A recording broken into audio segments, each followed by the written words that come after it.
आगरा दीवानी अधिवक्ता अधिनियम में सरकार द्वारा लाए जा रहे संशोधन के विरोध में प0 प्रदेश राज्य निर्माण जनमंच द्वारा लगातार विरोध प्रदर्शन किया जा रहा है तथा आज विरोध प्रदर्शन की कड़ी में बार काउंसिल ऑफ उ0 के द्वारा पूर्व में घोषित आज दिनांक 25 फरवरी 2025 को समूचे उ0 के अधिवक्ता न्यायिक कार्य से विरत रहकर ट्रेजडी निबंधन कार्यालय सहित समूचे जनपद में धरना प्रदर्शन करेंगे। बार काउंसिल के आह्वान पर जनमंच द्वारा सिविल कोर्ट परिसर आगरा में जुलूस निकाला तथा गेट नंबर 02 के नजदीक प्रतीकात्मक स्वरूप प्रधानमंत्री भारत सरकार का पुतला दहन किया गया तथा ये पुतला अधिवक्ता अधिनियम में लाए जा रहे संशोधन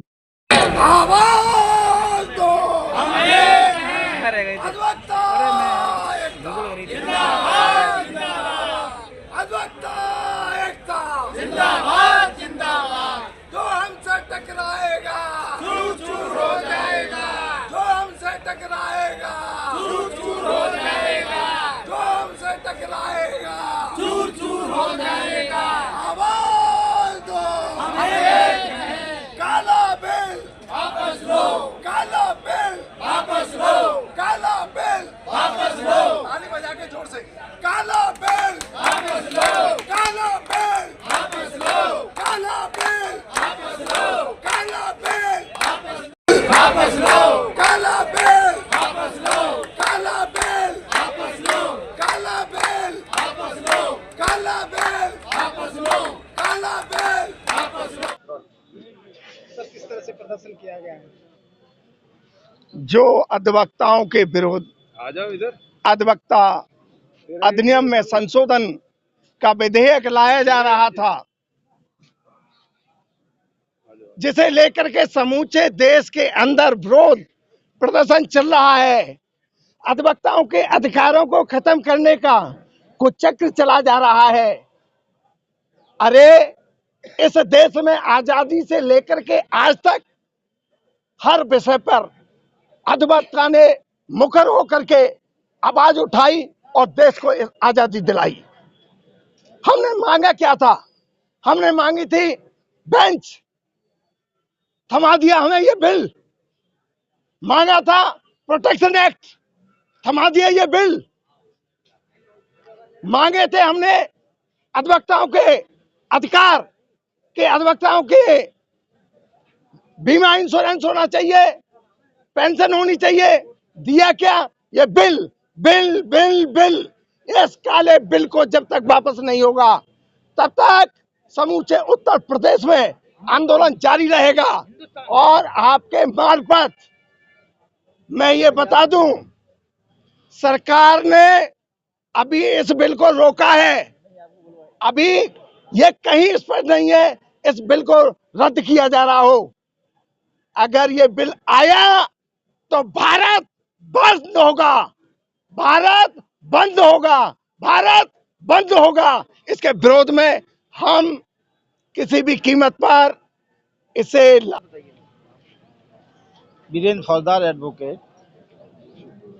अधिवक्ता संशोधन अधिनियम 2025 निश्चित तौर पर संपूर्ण भारत के अधिवक्ताओं पर एक ऐसा कुठाराघात है जो केंद्र सरकार के इस समय जो कर्णाधीश बैठे हुए हैं उनके द्वारा लाया जा रहा है।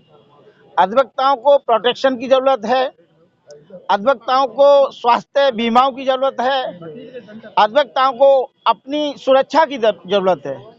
इसको दरकिनार करते हुए अधिवक्ताओं को कैसे अंकुश लगाया जाए, उससे संबंधित प्रावधानों में संशोधन केंद्र सरकार के द्वारा 2025 के बिल द्वारा लाया जा रहा है, जिसके लिए हमारे देश के सारे अधिवक्ता एकजुट हैं।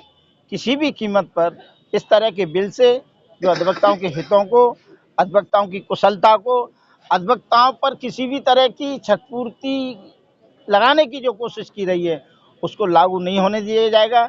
इसके लिए चाहे हमें सड़क से लेकर के संसद तक भी अगर आंदोलन करना पड़ेगा तो पूरे भारत का अधिवक्ता समाज आंदोलन करेगा। इसी परिप्रेक्ष्य में आज हमारे द्वारा ये संशोधन बिल है उसकी प्रतियां जला करके ये संदेश देने की कोशिश की गई है, इस तरह का आपका कोई भी कदम आपके लिए प्राण घातक होगा। इसलिए तुरंत ये जो फौरी तौर पर आपने किया कि नहीं, अभी इसमें दोबारा से विचार विमर्श किया जाएगा। विचार विमर्श की कोई गुंजाइश नहीं है। अधिवक्ताओं के हितों की बात लाइए, जो काले नियम बनाने की कोशिश। चंद्रा एडवोकेट आज दीवानी परिसर में दीवानी के जितने भी सारे अधिवक्ता साथी हैं, हम सब ने मिलकर के केंद्र सरकार के द्वारा जो एडवोकेट एक्ट में जो संशोधन लाया गया है उसके विरोध में आज आंदोलन किया है।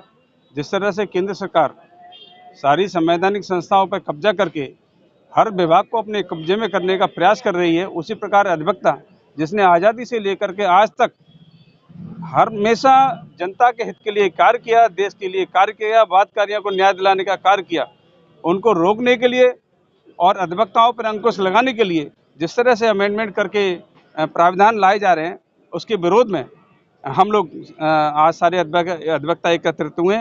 हम किसी भी सूरत में बाहरी व्यक्ति को, जो हम विद्वान हैं, न्यायालय भी हमें विद्वान अधिवक्ता कहता है, हमारी विद्वानता के आगे कोई एक अज्ञान व्यक्ति हमारे ऊपर आकर के जिस तरह से आकर के वो हमको हमारी जो चाहे वो बार काउंसिल ऑफ इंडिया हो, चाहे bar council of Uttar Pradesh, इन पर अंकुश लगाने का प्रयास कर रहा है।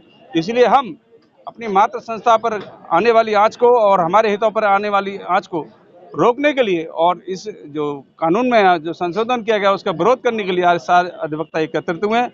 और हम जब तक अपना आंदोलन जारी रखेंगे, जब तक केंद्र सरकार हमारे जो हितों को, हमारे अधिकारों को वापस नहीं करती और उसको अपने जो संशोधन बिल है उसको वापस नहीं लेती। इसी के साथ आप सभी को मेरा एक बार निवेदन है कि हम हमारी लड़ाई में आप भी हमारा सहयोग दें और न्यायपालिका से भी निवेदन है कि वो भी हमारा साथ दे, क्योंकि आज नहीं कल न्यायपालिका पर भी है सरकार अंकुश।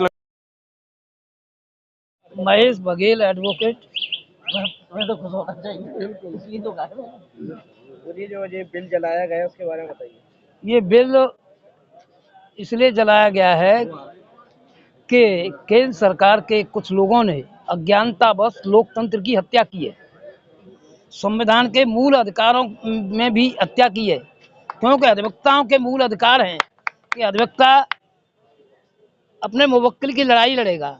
ये भी आवश्यक है कि एक पक्ष जीतेगा एक पक्ष हारेगा, लेकिन इस संशोधन में उन्होंने क्या किया है कि जो मुवक्किल है जो हारेगा वो अधिवक्ता के विरुद्ध कार्रवाई कर सकता है और अदालत अधिवक्ता के विरुद्ध कार्रवाई करने को बाध्य होगी। तो ये वकीलों पर अंकुश के साथ साथ न्यायालय पर भी एक अंकुश है, दबाव है, और इस दबाव के विरोध में पूरे भारतवर्ष के अधिवक्ता इस लड़ाई में एक साथ हैं, एक साथ रहेंगे और ये आंदोलन जब तक चलेगा जब तक संवैधानिक अधिकारों के द्वारा प्रदत्त हमारे अधिकार हैं उनको असुरक्षित नहीं। ये तानाशाही है केंद्र सरकार की, केंद्र सरकार की जो तानाशाही है ये नहीं चलनी चाहिए। इसके पीछे हम लोग हड़ताल कर रहे हैं काफ़ी दिन से। हमने 2 दिन पहले मुख्यमंत्री जी आए थे, तब भी हमने सड़क जाम की थी, फिर भी सरकार के ऊपर कोई जू नहीं रह रहा है। और उनको हमारे एक अध्यक्ष जी को वो राज्यसभा का मंत्री और बना रहे, प्रलोभन दे रहे हैं मतलब। तो इस तरह से हम इसका विरोध करते हैं, घोर विरोध कर रहे हैं इसका। Thank you. भारत की आज़ादी का नायक अधिवक्ता था। आज अधिवक्ताओं पर जो अंकुश लगाया जा रहा है ये न्याय व्यवस्था के बिल्कुल विपरीत है। अधिवक्ता न्याय नहीं करता, न्याय करने वाला न्यायिक अधिकारी होता है। अगर किसी मुकदमे में कोई वादी हार जाता है, पक्ष हार जाता है, तो उसकी जिम्मेवारी अधिवक्ता की नहीं होती, न्यायालय की होती है। न्यायालय को दंडित किया जाए या सरकार को दंडित किया जाए जिसकी वजह से उसको न्याय नहीं मिला। अधिवक्ता को किस आधार पर दंडित करने का प्रावधान किया जा रहा है? अधिवक्ता तो अपना पक्ष और उत्तरदायित्व सही तरीके से न्यायालय के समक्ष रखता है। अगर न्यायालय में ही भ्रष्टाचार व्याप्त है, वो बिना तथ्यों को दृष्टिगत किए न्याय देते हैं, तो इसके लिए अधिवक्ता की कोई जिम्मेवारी नहीं। और इस तरीके का जो प्रारूप अधिवक्ताओं के विरुद्ध लाया जा रहा है कि अधिवक्ताओं पर अंकुश लगाया जाए, ये बिल्कुल गलत है। अगर इसी तरीके की प्रक्रिया चलती रही तो देश में भविष्य में जाकर के क्रांति की भी पूर्ण संभावना है। और मैं तो ये मानता हूँ कि सरकार को ये तानाशाही है केंद्र सरकार की, केंद्र सरकार की जो तानाशाही है ये नहीं चलनी चाहिए। इसके पीछे हम लोग हड़ताल कर रहे हैं काफ़ी दिन से। हमने 2 दिन पहले मुख्यमंत्री जी आए थे, तब भी हमने सड़क जाम की थी, फिर भी सरकार के ऊपर कोई जू नहीं रख रहा है, और उनको हमारे एक अध्यक्ष जी को वो राज्यसभा का मंत्री और बना रहे, प्रलोभन दे रहे हैं मतलब। तो इस तरह से हम इसका विरोध करते हैं, घोर विरोध कर रहे हैं इसका जो। Thank you. भारत की आज़ादी का नायक अधिवक्ता था। आज अधिवक्ताओं पर जो अंकुश लगाया जा रहा है ये न्याय व्यवस्था के बिल्कुल विपरीत है। अधिवक्ता न्याय नहीं करता, न्याय करने वाला न्यायिक अधिकारी होता है। अगर किसी मुकदमे में कोई वादी हार जाता है, पक्ष हार जाता है, तो उसकी जिम्मेवारी अधिवक्ता की नहीं होती, न्यायालय की होती है। न्यायालय को दंडित किया जाए या सरकार को दंडित किया जाए जिसकी वजह से उसको न्याय नहीं मिला। अधिवक्ता को किस आधार पर दंडित करने का प्रावधान किया जा रहा है? अधिवक्ता तो अपना पक्ष और उत्तरदायित्व सही तरीके से न्यायालय के समक्ष रखता है। अगर न्यायालय में ही भ्रष्टाचार व्याप्त है, वो बिना तथ्यों को दृष्टिगत किए न्याय देते हैं, तो इसके लिए अधिवक्ता की कोई जिम्मेवारी नहीं। और इस तरीके का जो प्रारूप अधिवक्ताओं के विरुद्ध लाया जा रहा है कि अधिवक्ताओं पर अंकुश लगाया जाए, ये बिल्कुल गलत है। अगर इसी तरीके की प्रक्रिया चलती रही तो देश में भविष्य में जाकर के क्रांति की भी पूर्ण संभावना है। और मैं तो ये मानता हूं कि सरकार को ये तुरंत वापस ले लेना चाहिए।